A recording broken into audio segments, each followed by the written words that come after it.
In life's journey, we must seek to reflect, learn, and grow. Welcome to the Road to Rediscovery with your host, Aubrey Johnson. Hello, everyone, and welcome to another exciting episode of the Road to Rediscovery. I'm your host, Aubrey Johnson. The Road to Rediscovery is about reflecting on life lessons that life throws at us to learn and grow from them, and of course, pay it forward to uplift others who are struggling. My special guest is the founder of the Living Openly organization, a huge ambassador for us genuinely connecting with each other in all facets of our lives, family, business, and more. The mission and vision of Living Openly are inspired by his challenges, struggles, and triumphs from his personal journey. Let's welcome Chris Donnell to the show. Hey, Chris, welcome, man. It's so great to have you here. Hello, I'm so happy to be here. And thank you so much for inviting me on your show. Oh, I'm so honored. No, absolutely. The honor is ours, and we reciprocate. We really appreciate you taking time out of your busy schedule to come here and chat with us and learn more about you and your journey as well. So let's start with your journey. Can you share with the listeners where you're from and what was life like for Chris growing up? Wow, that's so good. So I am from Dallas, Texas. I've been born and raised. I'm from the South. My family's from the South. Mom and dad are both from Louisiana. So I love food. Everything's Southern. I love a good sweet tea. But yeah, my parents divorced when I was 5 years old. Dad is a preacher. Granddad's a preacher. Had a church, and he was a preacher. He died. That's why it's in past tense. So I grew up Monday, Tuesday, Wednesday, Thursday, Friday, Saturday, Sunday in the church, in the choir practice, whatever was going on, I was there.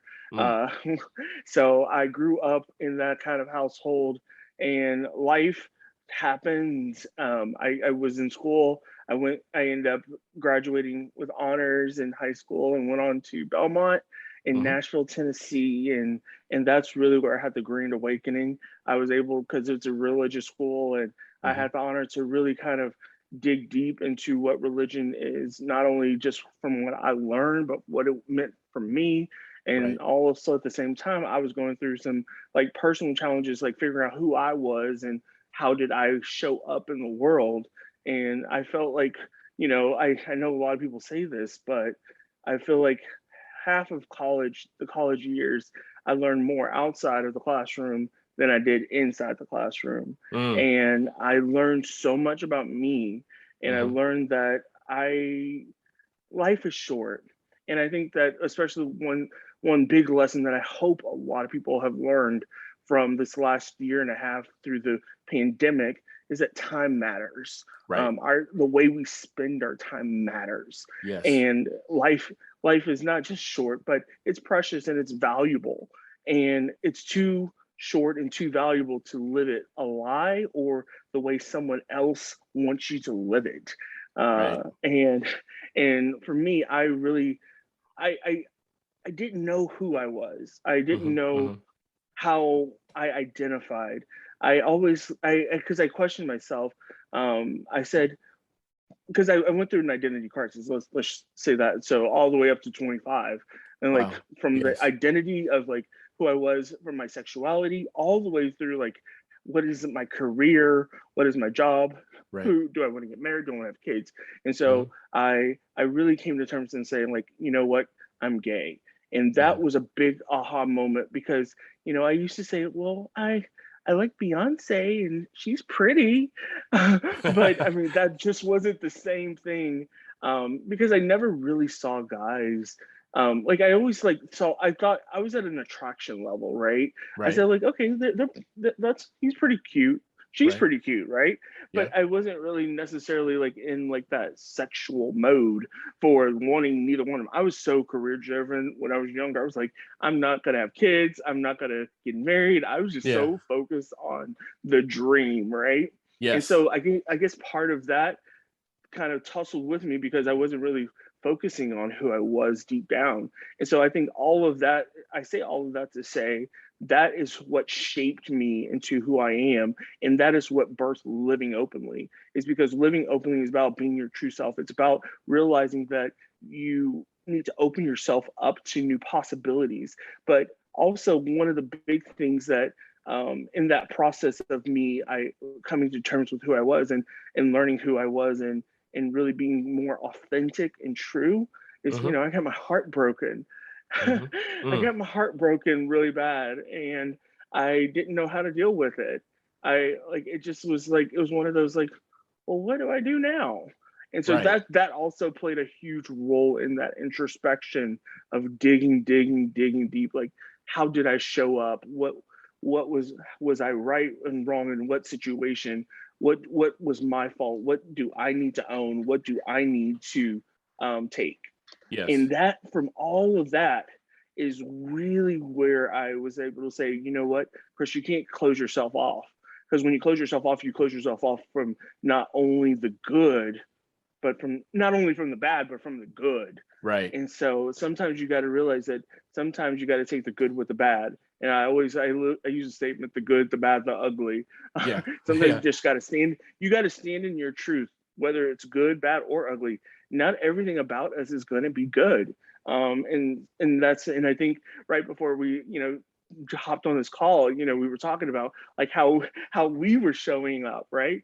And Yeah. how like sometimes it's okay to not be perfect, but we Mm-hmm. also need to be aware of how we're showing up, and so that we're not doing things that are not serving who we are as a person and how we want to be seen in the special light that we have.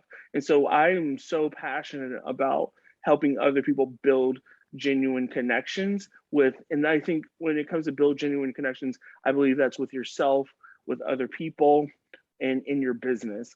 Like, how do I make the connection, and how Mm-hmm. do I fill the gaps in my life? And I saw like parts of my identity and parts of what I wanted to do and parts of my business and career and family and friends. I felt like there's been gaps in there, and I've Mm-hmm. been trying to figure out, how do I fill these gaps? Mm-hmm. And the way I've chosen to fill those gaps is by opening myself up to what could that look like? What does life look like if I were to do something like that? How can I Right. learn more? How can I grow? How can I take from other people and give more? How can we have a synergy and like learn from other people's triumphs and mistakes? That's Right. why my show is about the people. My podcast is called Living Openly, Mm-hmm. and it's about the people who are making change in the world, but first making the change within themselves. So 100%. that's where I'm at. I write, and I mean I can go on and on and on, but also like with Living Openly, we it's the business side of it, is really about giving back and making an impact. And the way I see myself in giving an impact is using my 12 years of experience in business and Mm-hmm. marketing, Mm-hmm. and all my master's degrees. You think it's not a joke. I really do have like three. Wow. So I Congratulations, invest. man. Right. Yeah. I mean, I say all that to say, just because I help other first time entrepreneurs, people who Mm-hmm. are trying to step their toes into the water and say, what Mm-hmm. does life look like for me if I do this? What Right. if I step outside of this box that people call 9 to 5? And I Yeah. know a lot of your listeners are probably asking themselves that same question, and have been asking the same question over the last year or so. It's like, Mm-hmm. what does life look like now?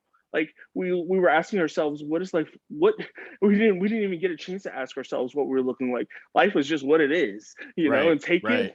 But like, what does it look like when we go back? And I Mm-hmm. don't like saying go back. I like saying move forward, because that's Exactly. what we're doing. We're moving forward into a Mm-hmm. new light, into a new world, into Mm-hmm. new possibilities. And just being open to what that could look like Mm-hmm. is such a great feeling, but it's also a really great growing experience. And it's a great way of just being able to say, hey, life, what do you got for me? Yeah, yeah, no, man, that makes all kinds of sense. And I'm a huge proponent of uh, in order to grow, you have to do two things. Number one, take calculated risks, right? And number two, you have to feel some degree of discomfort. Okay. The road to success is not just the destination, but it's the journey. But that journey is never promised to be easy. In fact, what makes and builds our character are those dips in the road, right? Those barriers, those struggles, and like you said, taking the good with the bad. It's all of those things mixed up, and how we respond to them and how we learn from the bad things that molds and shapes us into the stronger person that we are today. So I'm a big proponent of that, man, and I really appreciate you sharing that with us, Chris. And I appreciate your transparency in sharing about the different sides of Chris. You had career Chris, and then you have family Chris. You have hanging out with friends Chris, and then at some point you come to this moment of wonder within yourself. Who am I? Right. And what type of person am I? What do I want out of life? And that takes a tremendous amount of self-awareness to come to that realization within yourself.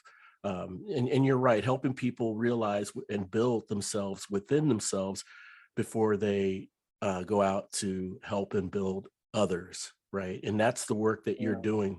So in a sense, when you're working with someone who is they're contemplating, oh, I don't know, a career change or a new chapter in their lives, but they're a little hesitant, not sure what it looks like or what it looks like with them in that new chapter. Do you help them kind of break through the barriers of doubt and try to visualize themselves in those new areas? Well, yeah. So of course. Okay. So I would say that what I do most, the best thing that I can do is ask the question. The Right. same way you just asked me that question. I can ask you question after question to get you to start thinking about things a little bit differently, Right. but also for you to try to, because the goal ultimately and always is yours. Mm-hmm. Mm-hmm. At the end of our sessions, whenever I work with someone, I'm going home and I go back to my life. I don't, but you have to live with the choices that you make. And so, yes, it's tough. A lot of decisions in life are sometimes not easy to make. And it takes a lot of, like what you said, calculated risk. And because I've taken so many calculated risks in my life, Mm-hmm. I'm able to kind of navigate it. And I don't know if anybody's ever played Sonic the Hedgehog game or like I have. Yeah. or those with the Super Mario games. Yeah. You know Yeah. how like you have to hop from thing to the thing to thing to thing, and like Right. you got to be careful Yep. and know Yep. exactly where to do. So I've gotten pretty good at that. But of course, someone who's just starting out, they Right. need a little bit of guidance. They need a little bit of like assurance and accountability. And so the way I really help you most of all is, like I said, ask you questions. But Mm-hmm. then yes, we visualize it. But the thing is really to get you to understand why you feel like, why do you think the way you think, and how can you think maybe a little bit differently. And some people call it using emotional intelligence, being more self-aware, like you said, having that relationship management, empathy, and all those things. It Mm-hmm. comes along with it. Mm-hmm. And that's my, if I had a secret sauce, it's called empathy. Like I really, really, really empathize with people so much to Right. the degree Right. because I've been there. I've literally have been the person that goes into the restroom at work crying Yeah. because I Yeah. hate my job, like Right. or like close my office door and like, oh, what do I do? Yeah. Like, and like you kind of feel like you're in a rock. What is that saying? Stuck between a rock and a hard place or something like Right. that. And like, Right. what do I Right. do? And you Yeah. know that you want to make a change, but you just don't know how Yeah. or if or what's going to happen. And the thing is, nobody really knows what's going to happen. But Yeah. what I can tell you is, I do know what's going to happen if you don't, Gotcha. Gotcha. right? No, yeah, that makes a lot of sense. That makes a lot of sense. So when it comes to you know, the core part of what you do and helping people build genuine connections. Um, you know, when we just think of connections, right? There are good connections and there are bad connections, and so I guess, are both considered genuine? Or does it have to be a good connection to be genuine? Or what happens when you work with someone who has, say, a bad connection? Let's say they have someone in their lives they're connected to that may be a negative influence for them, or may may, Mm-hmm. may take a hit on their self-esteem as a result of their relationship with them. How do you manage through um, a bad connection? I guess it's a two-part question. Number one, Yeah. are good and bad connections genuine? And number two, how do you navigate, through a bad connection? Aubrey, thank you for asking that question. It's such a great question.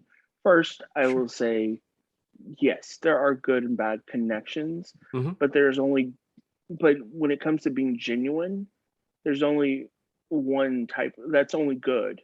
You can only have a good, genuine connection. And the reason Okay. why is because when you're genuine, that means you are showing up saying that this is what serves me. This is Hmm. what me brings out the most authentic part in me. This is Hmm. my truth.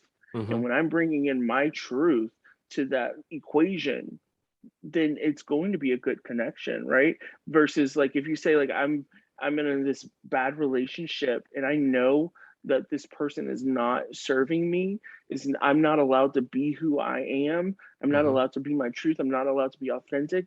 Hmm. I'm miserable, but I love him, you know, but Yeah, I yeah, love him, you yeah. know, but at some point you got to figure out, do you love you? And how much do you love you versus do you love him? And when I you see. decide that, then you become more genuine. I But up see. until that point, you weren't really genuine about it. You were actually acting in fear. You were Mm, afraid of being alone. You were hmm. afraid of losing. Hmm. You were afraid that no one else is going to love you like he did. But that wasn't love. That wasn't Mm, real love. That wasn't genuine love. That was not a genuine relationship, nor was it hmm. a genuine connection. I see. I see. So genuine connections are, sounds like they're at a much deeper level. Right. And the reason why I'm thinking that now, and thank you for that response. That makes a lot of sense. The reason why I'm thinking that it's at a much deeper level now, Chris, is because, we, well, every family's different, but you know, I'm I don't know. I'm not really a big Trump supporter, and let's say there's people in my family who are, and who are of that, I don't know, extreme right wing conservative, and they do support him, and so, we Hmm. have a connection, and that is their truth, and then who I support and what I feel is my truth. And so Yes. we both have our truths, but guess what? They don't align, at least at that level. But you're saying the genuine connection between us is deeper than that, right? It's at the core of of our relationship, before any of the superficial stuff that's outside of our world. Is that am I tracking you right? I think you hit a nerve. And that is, and I'm glad that you hit it, because when it comes to Trump, when it comes to politics, it's politics and religion is two of the most divisive topics Yeah, in the yeah, world. And when you think about Trump and the values that Trump support, right?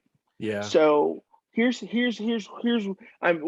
not going to get into politics. This is just as a matter of Right, fact. right, right. Um, so Trump he clearly supports. He does not support gay marriage. Correct. That is a Mhm. fact. And Right. so for someone to say I fully support Trump, does that mean that you also support this? And Right. that's really where you have to have that conversation with that person, Okay. right?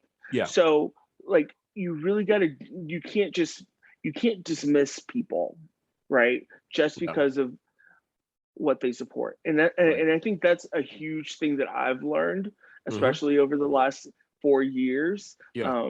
because it's this has come from a lot of hard conversations. Oh, of Because I'm course. like, because obviously, like it would be easy for me to say, oh, because Trump does not support gay people, anyone who supports Trump is A, not a friend of mine, and B, a bad person. Yeah, And that's jumping to that's not conclusions. true. No, And it's I mean, not. it's as much as you want to just draw the line in the sand. That's not, I mean, it's just You can't generalize like that. Yeah. right. And so here's the thing, and I think, and this is the nuance when I say like the nerve, because I'm glad that you asked the question, because I like when I with that first, when it was abuse, it was an easier way to say no, that's not a genuine connection. But with Trump, and to say like, can you have a genuine connection with someone who does not agree with all of your values and all of the things that you believe? Yes, I do believe you can have a genuine connection with those people, but it's up until a point when, if that person says, not only do I support Trump, but I believe that who you are as a person is wrong.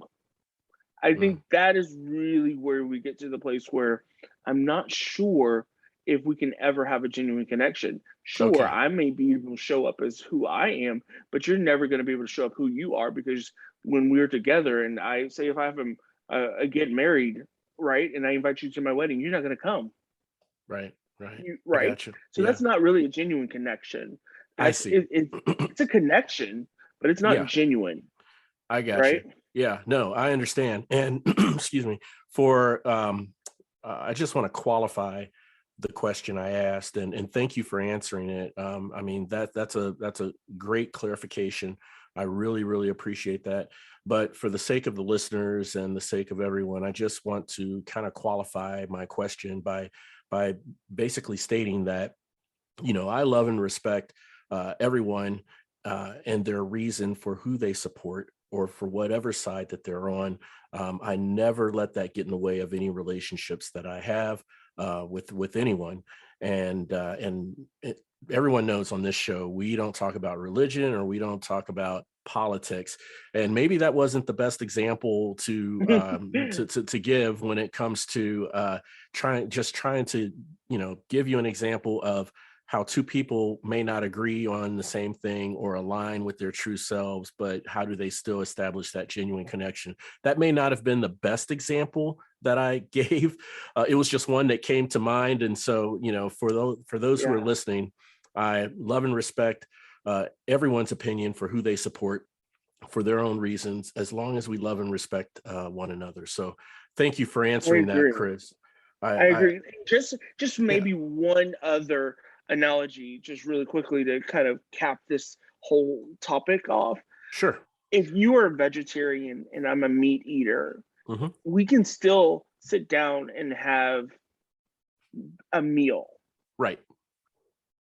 Right. But that's because I'm accepting you for who you are, Yes. and you are accepting me for who I am.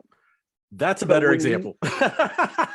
when you stop accepting, when there's no accept, when there's it's like a break in the chain, right? Yeah. it's, Yeah. it's when there's not acceptance, Mhm. understanding, empathy. When you break the chain, you break the connection. Yeah. Yeah, you do. That's the difference. Yeah. No, for sure. For sure. And and again, my next question here, Chris, isn't it's kind of teetering on politics, but not quite politics, but it's about, the sign of the times, the current times, right? Um, in these times of social justice, right, and of course, there's some degree of a racial divide, especially with the injustice that's happened over the past few years, particularly last year. Can you tell me about what living openly looks like between those of color working and loving alongside those of non-color for positive social justice and change? acceptance and understanding, Love it. and Acceptance and and lots of understanding. empathy, and Yes, lots of empathy. empathy.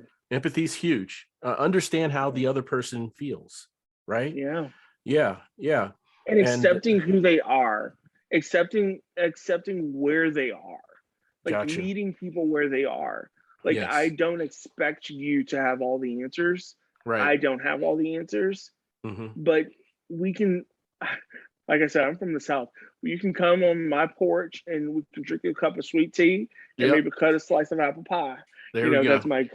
my fake country accent, but I it's hear you. like, like I'm one of those people that I'm always, what do they call it, break bread in Yeah, religion, like the Christianity, I think, break bread. I'm right. always willing to break bread with people, especially people who do not have the same viewpoints as me, Yeah. because life is not interesting if I'm sitting around people that only agree with everything that I say. Well, Like, I yeah. don't, or everything that I know. Like, I wouldn't be where I am if I Hmm. hadn't surrounded myself with people who have challenged me and pushed me to be open Of to course. other possibilities Yeah. and new things and new ways of seeing life. And yeah, Yeah. Of course. I mean, that makes for a much more rich conversation and dialogue, right? yeah, Yeah. Yeah. absolutely. It really does. So, Chris, can you give me, from what I'm hearing from you, there's a sense of freedom in living Mm, openly, right? Can you yeah, give me an example of how freedom can be found in living openly? you give yourself the power to be free. So by Hmm. choosing to live openly, you're choosing not to hide, not to conform, not to Hmm. say no to yours. You stop really say, and I want to be careful when I say this. You stop saying no to the things that you don't believe is true. I see. You start saying, you know what? Maybe, maybe that is an opportunity. Maybe that's a possibility. Right. Maybe I can do this. Maybe I heard bad things about this, but Hmm. that's what I heard. Maybe let Hmm. me keep talking to a few more people. Maybe let me understand it from a different way of seeing it. Maybe I listen to your side of the story. Let me see someone else's side. And Got that you. really opens you up, because and when you're opening up, it unlocks you from Right. whatever is holding you back. And that is what gives you that ultimate freedom. That gives you the freedom. I understand. It unlocks and probably takes burden off the shoulders of anything that you've been holding back. Yeah, that makes all It's a kinds of sense. release. It's a big release. Understood. That's true freedom. That's true freedom. You alluded to this a little while ago, and I just wanted to see if you can kind of elaborate on this. But can you share with the listeners the role that accountability has played in your life journey? Oh yeah, I've had, okay, like, well, I mean, like I said, I've had quite a few master's degrees in Hmm. school. So school in one way has been a huge accountability because it's a lot of structure. Right. And like, you have to show up and do the work to get the Hmm. grade, to get the Hmm. degree. I've had counselors, I've had coaches, I've had therapists, Hmm. I've Hmm. had friends. Hmm. I've had parents, that, really show up for me and say, hey, you're not really showing up. What's going on? Or, just, Hmm. hey, I know that you were talking about this. Like, where's that project going? Right. Right. People that in my life, they kind of keep me, on track and remind me. It's kind of like those, like, friendly reminders, the Yeah. little notifications that pop up on your computer saying Right. 10 minutes. Right. It's those.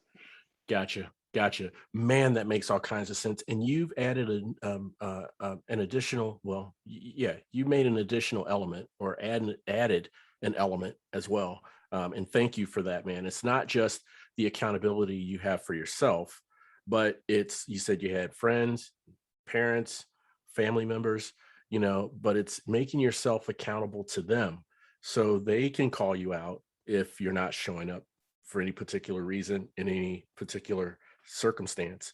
So it's not just the accountability you have of yourself and you hold to yourself, but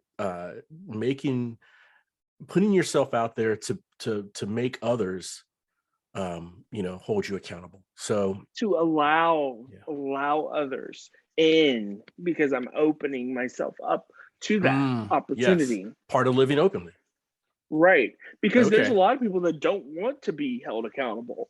Who Right. care, like, especially, like, let's use weight, for example. Like, not everybody wants you to say, put that cheesecake down. You have to give permission to Yes. someone to do that. Yes. Not everyone can just say, like, hey, Yes. I see that you are, a little overweight. Maybe you shouldn't be eating that fried chicken. No, I No. did not give you permission Yeah. to come in. Right. Right. Yeah. That's I'm choosing unsolicited. who I'm being open with, and that's a huge Yes. part of living openly too. It's Okay. choosing. You always get to choose. Right. You always have the choice, and that, Mhm. I think, if I were to say the biggest thing about living openly, is it's having that choice to choose. Gotcha. Don't just say that things have to be one way. You always have the choice. Yes. In every moment, every Hmm. breath that we take, we Hmm. always have the choice to choose. Whether are we going to go left? Are we going to go right? Move forward or move behind or go back? And a lot Gotcha. of times people choose to go back. Hmm. And that's Hmm. the sad reality. I see. I see. Man, words to the wise for sure. And it sounds like some of the great instruction that you do in your workshops. And speaking of your workshops, can you share some of the benefits that individuals and businesses have gained from your workshops, whether it's as a coach, something that you've picked up that they've as far as a benefit, or something, or a benefit that they told you that they've gained from your workshops? Of course. I mean, like I've alluded before, I work with people who are really trying to make change within themselves, and then Hmm. also change within the world.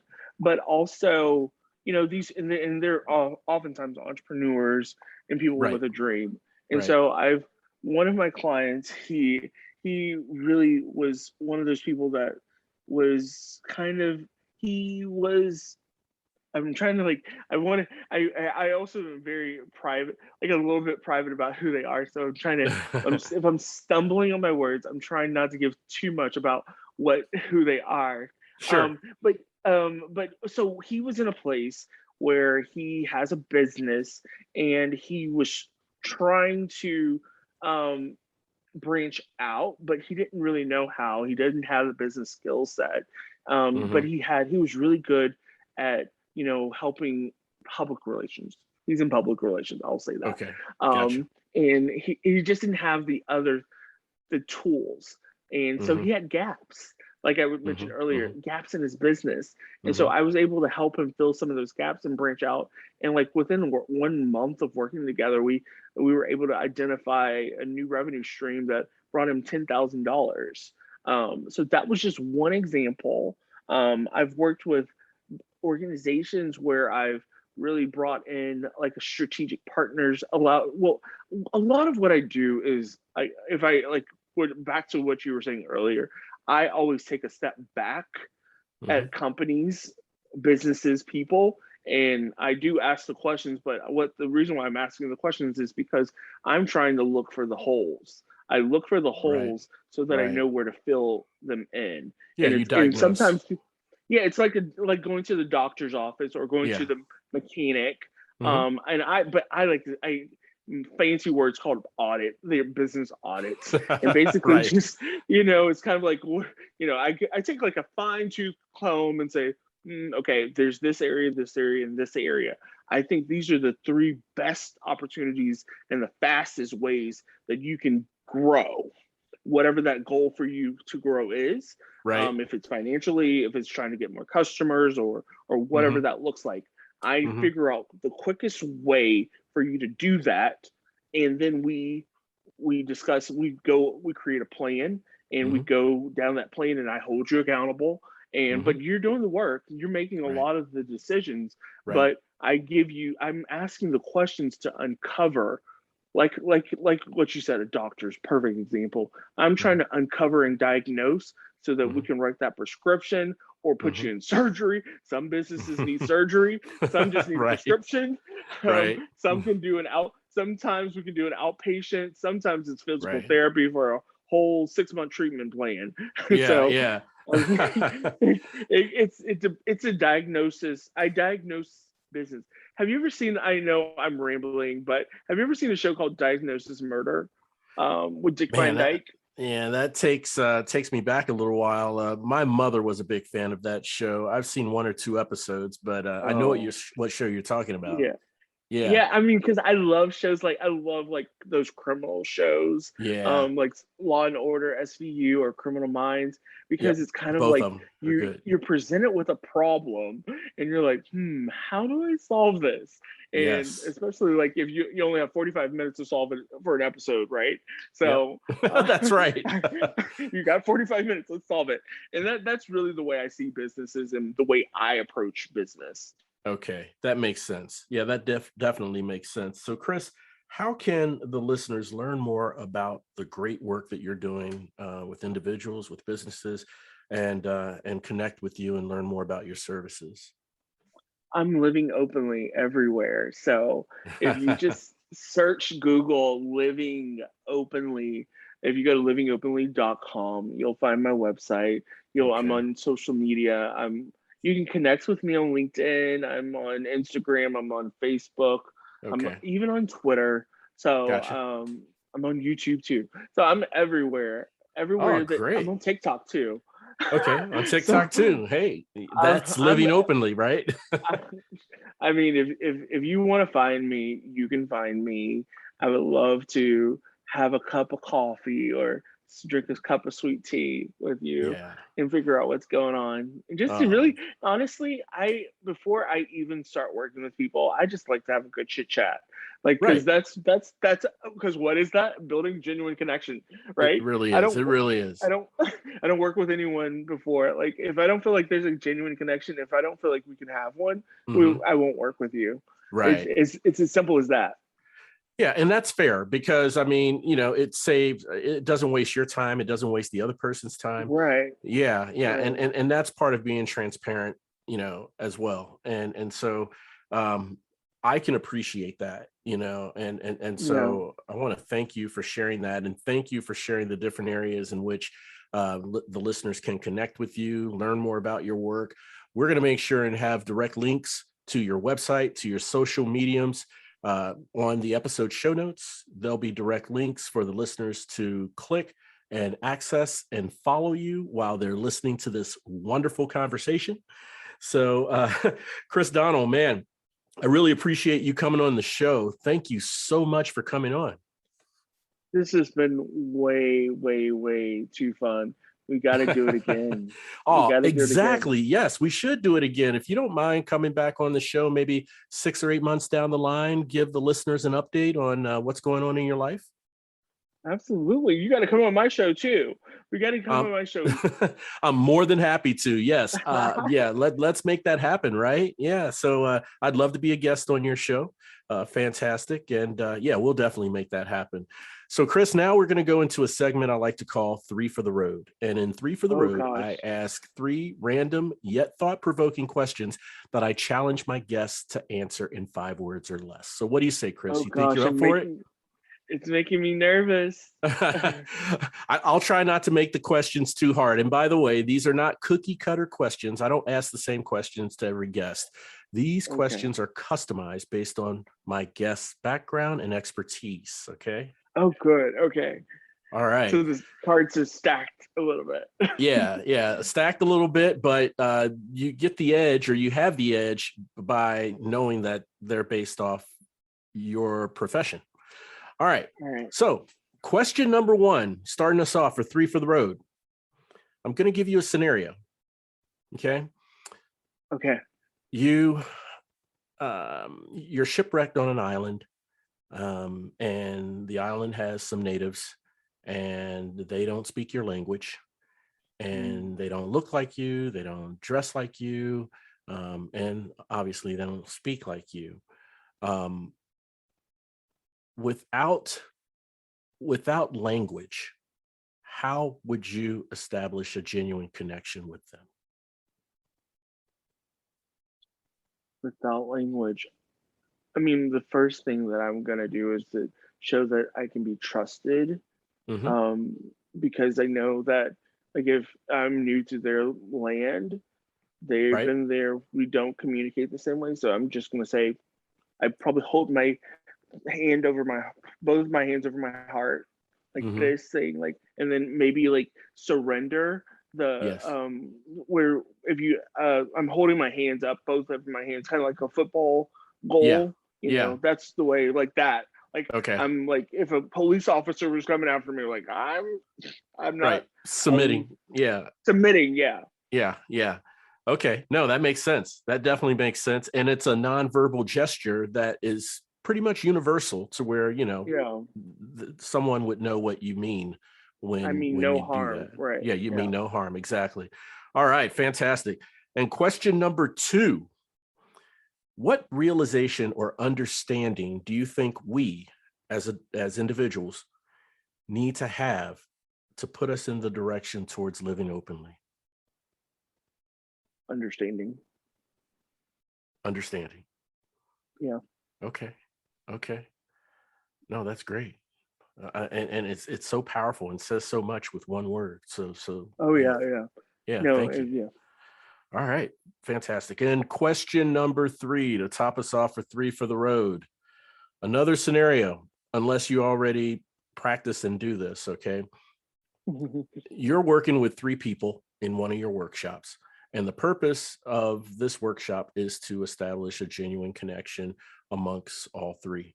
And so, in doing this tireless work, this great work, you notice a breakthrough, and they notice a breakthrough, and everyone now has a genuine connection. What would be the proper celebratory Southern dessert to commemorate and celebrate that genuine connection? Oh, I mean, a pie, a pecan pie, a pecan Pecan pie, pie, huh? Okay, okay, pecan pie, yeah, yeah. I mean, hey, you can't go wrong with that, or an and that, apple pie. I mean, yeah. whatever. Well, I prefer pecan. Like oh, do you? I would like, for your answer, like you're probably all American would say apple pie, but I love a good pecan pie. And if you really feel, if I feel like we really built a genuine connection, we Mhm. all would feel the same way about the pecan Gotcha. pie. We Oh, want yeah. to have a good pecan pie.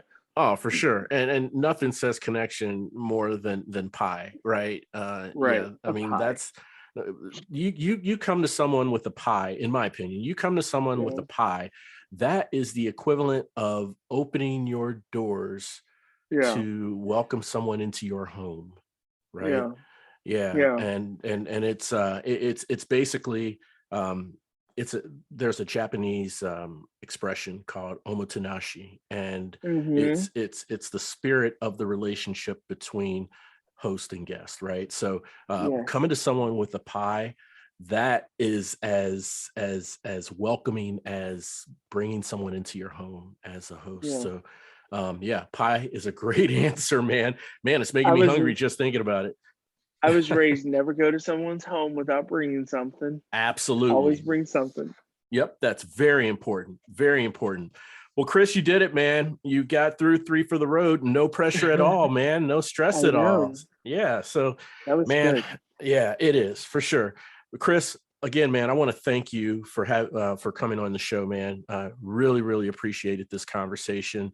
I appreciate the insights that you shared that I know without a doubt has resonated with our listeners. So, thanks for coming on, man. I love your questions, and I love that you had me on the show. Thank you so much. Oh, my pleasure, man. My pleasure. And I want to thank all of you for checking in and listening. And as a quick reminder, the Rediscover Roadmap digital course is now available. This course allows you how to take an introspective approach to your personal development and accountability using the 4 pillars of personal growth: self-awareness, humility, gratitude, and service to others. for a free preview and to register, just visit roadtorediscovery.com/course. That's road, the number 2, rediscovery.com/course. The Road to Rediscovery, it's part of a movement, a revolution. And guess what? You are now part of it. We're all roadies on this journey of life, and it sure feels good having you on the road with me. Thanks again for listening. We'll chat again soon.